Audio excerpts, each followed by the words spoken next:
Градоначалникот на општина Кочани Николчо Илиев присуствуваше на работната средба во Министерството за финансии во Скопје, каде заедно со уште десетина своји колеги потпиша договор за одобрен заем од Меѓународната банка за обнова и развој.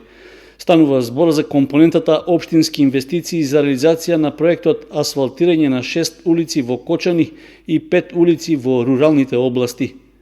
Со кредитот одобрени се 44 милиони денари, со кои ќе се градат улиците Кирил и Методий, Скопска 560, Стефка Тасева, Соскоевски 555, Петар Синадинов и Искра во Кочани.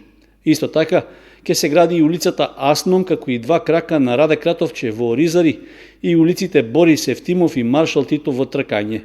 Ова е еден од начините на кои што општината може брзо да одговори на потребите на граѓаните, а учеството во проектот за подобрување на општинските услуги е форма со која кредитоспособните општини, како што е Кочани, можат да искористат и неповратни средства. Условите за заемот се поволни, односно рокот на отплата е 13 години со вклучен грејс период од 3 години, како и каматна стапка што е еднаква на каматата што ја плаќа Република Македонија кон Светската банка. Она што е посебно важно е што по завршувањето на проектот се добиваат неповратни средства во висина од 12 милиони денари. Со тоа, општината ќе добие вкупна финансиска помош од 56 милиони денари со обврска да врати 44 милиони во рок од 10 години.